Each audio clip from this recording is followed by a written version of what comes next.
Yes guys, welcome to Cardiff City World. I'm Si. As you can see, different venue, different place. We've had a load of content on the channel today, obviously with the Cardiff City phone-in and other stuff.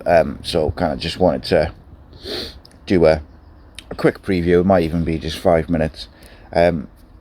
So in retrospect, yesterday, during the live breakdown podcast, I felt like I think I undersold Burnley as a team and the form they're in. So I wasn't trying to do that, and I understand it's a very difficult game. And I said to someone this morning, I'd probably take 2 points from these next two games if you offered them to me now.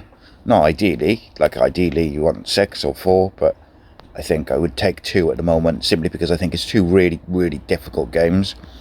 Burnley have just conceded so little goals this season, certainly post-Christmas. They rotated in the FA Cup, but even before this goalless run, they're just in this incredible form. They don't lose many games. They're very difficult to break down, and it's kind of just one of them. They have got some good players, which can cause us all sorts of problems, but I also think at some point Cardiff need to have a bit of belief. And when you look at the team and the squad that we do have the players to play football and to be attacking and to play with pace in the wide areas and get at teams. In terms of what we need to do, we need to defend like we've defended the last couple of games, Hull, Villa, with that level of quality and that level of determination, but most importantly, that level of focus. The focus and the lack of switching off, those concentration lapses is such a vital part of.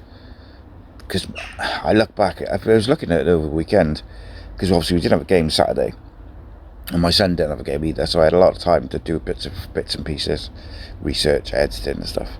And I went back and looked at all the goals conceded.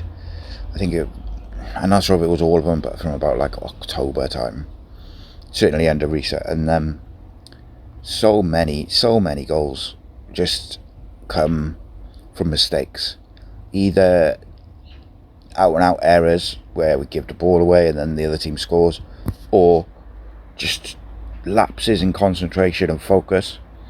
And I just came away from that thinking, wow, even if we'd had like 80% of that was better instead of the 100% mistakes. If you'd had 80%, we'd have had so many more points, because a lot of those goals cost us points. They cost us victories in a lot of cases. Wins became draws became losses. It's this big problem, and I do think we've addressed it. Richard Shaw's certainly helped.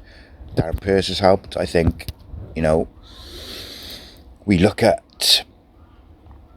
Fish has come in now, and he's just got better and better the more he's played. I think he deserves to keep his place now. I really do. And part of me thinks if we go as a 4, it's got to be him and Bagan.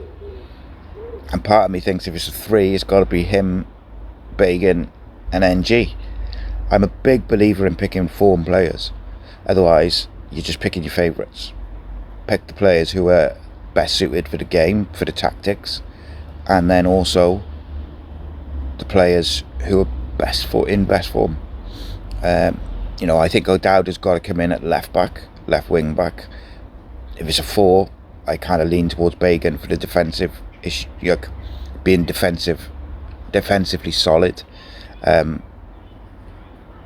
I think Reno Motor needs a mental break maybe, so I wouldn't be against playing Perry NG at right back. It's another opportunity for him to build on the form that he's shown recently. I'll tell you what, let's go through it, because I'll give 2 different teams that I'd play against Burnley depending on the system.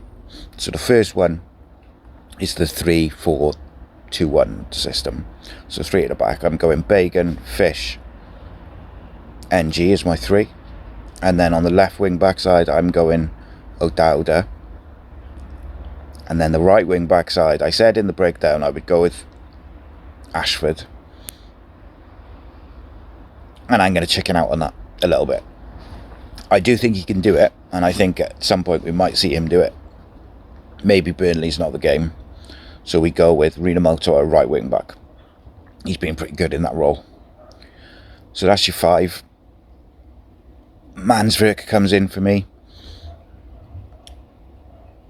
So I saw a lot of people online saying keep it the same as Villa, but change Mansverk for Ramsey, O'Dowda for Giles, and then Isaac Davis and Ashford as the 2 10s. Wouldn't be against that. I don't think Omar Rhys will do that. I think we're more likely to see it be Chambers and Mansverk. But this is what I think, what I would like to see. So I'm going to go Mansverk and Colwell in the 2. And then behind the striker, I'm going to assume that Alves is not fit to start.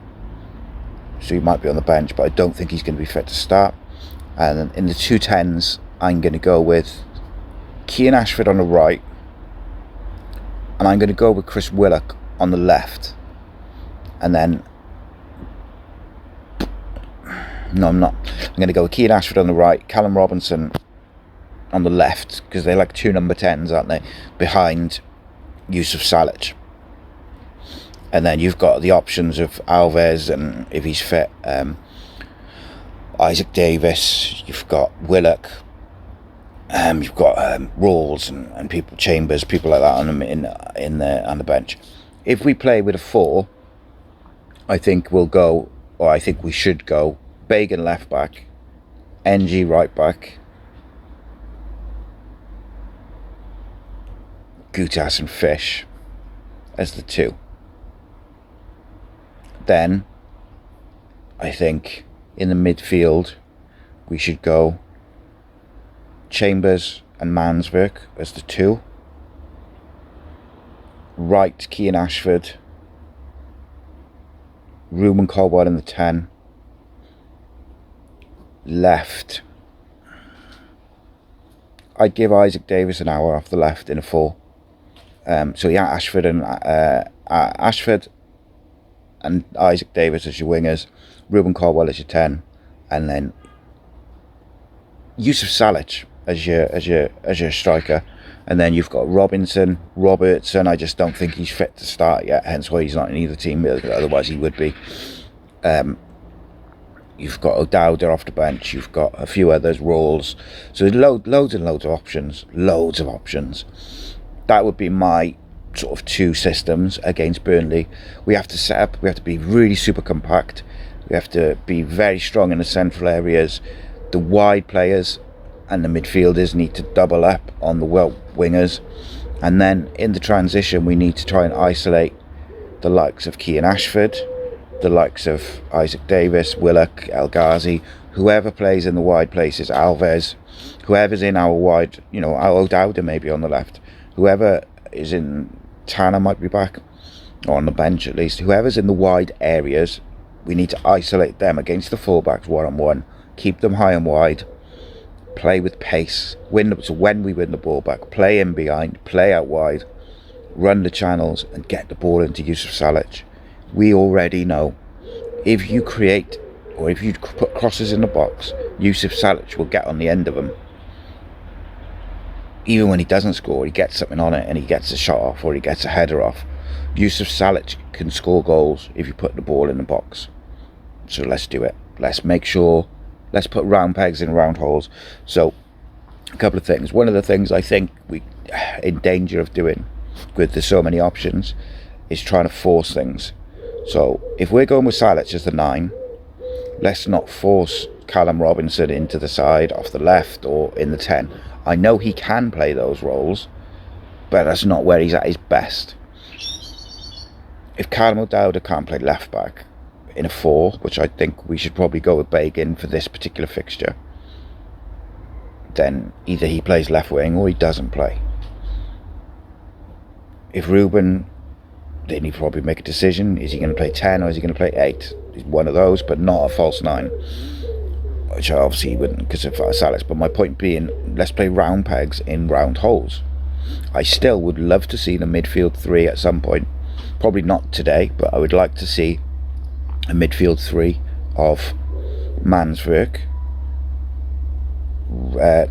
Colwell and Robertson. I think that's a real good combination. Whether that's Ruben in the 8 and Robertson in the 10, or the other way around, super.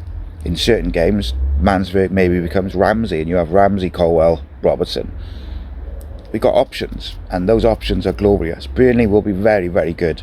I think where we can get them is the wide areas and putting crosses into the box, whether that's be Salic, and then whoever does play in the number 10, so whether it's an out-and-out normal number 10, they need to get in the box and support the striker, or if it's two number 10s behind the one in the 3-4-3 system, if the one goes down the wing and puts the cross in, the other one's got to be coming in the back post. If the wing backs are provided in the width, then you've got to create and you've got to move the ball. Cardiff looks so much better when we move the ball quickly. As long as we've got those rotations and that movement off the ball. We saw it at Hull against Hull last Tuesday in glimpses in the first half. It was like up, down, through. For people who don't know what that is, it's up to the striker, back to a midfielder, and then through to the runner. And it's third man runs all.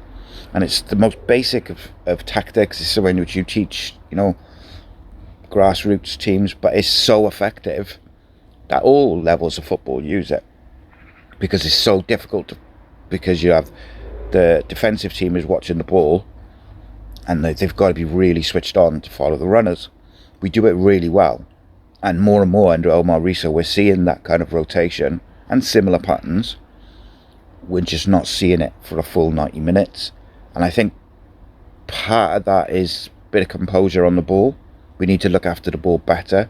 One thing we've been doing of recent times is, a little bit sloppy holding onto the ball around the halfway line. We need to be a bit stronger and a bit cleverer with the ball. But it's also easier to hold onto the ball if you've got runners and movement and people showing for the ball. So that's important. My prediction for the score, I'm going to go 1-1. But I said last week, I got a feeling we might get something from this, whether that's a draw or a victory. I can't wait. I think it's going to be a fascinating tactical game. And Omar Rhys has done quite well tactically in recent months. So let's see what he cooks up for this. Let me know your score prediction, your team prediction, who you'd bring in, who you wouldn't, who would you drop, who would you bring in. Who would you give a chance to? I said Isaac Davis. I think I would like to get him an hour. But if he doesn't get an hour, I'd like to see him get maybe 45 minutes if fit. We've got to look after these players, the Ramseys and the Robertsons, and we have enough options to rotate and keep them all sharp. But in my opinion, as I said recently, it's coming. Keep the faith, my friends. And I'll be back with a post-match show Tuesday night, late. And, the boys will be back on Thursday. The Wednesday night we'll have Comedy Sport and the Welsh Football Hour and all sorts of mad guests, including Johnny Owen. So please do join us for that. We'll have videos. We've got a video on Ruben, a video on Joel Bagan, and a video on Chris Willock, among other things. All sorts of content. Please do spread the word about Cardiff City World, because it's it is what it is. We're producing content 7 days a week, and we want to give you the best possible content. And the way to do that is to make sure you're subscribed, you like the videos, you share the videos, you spread the word first and foremost, which is obviously free. And then if you can go that extra mile to support what we do, then of course please become a member.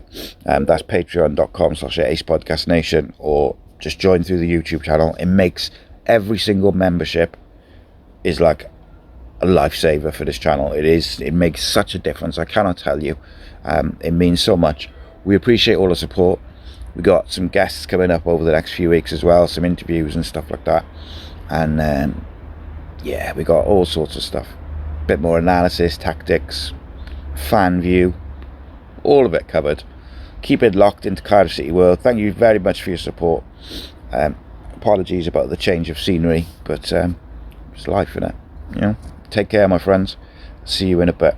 See you post game tomorrow, hopefully with 3 points. If you're a member, then check out a member show tonight at 9 o'clock. Make sure you check out the Cardiff City phone in from earlier as well. Tidy butt.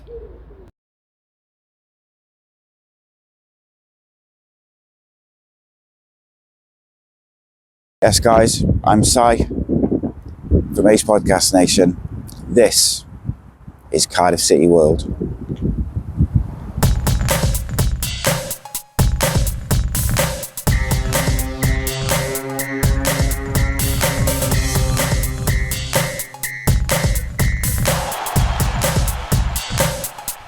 Rhodri is a Bluebird. Rhodri is a Bluebird.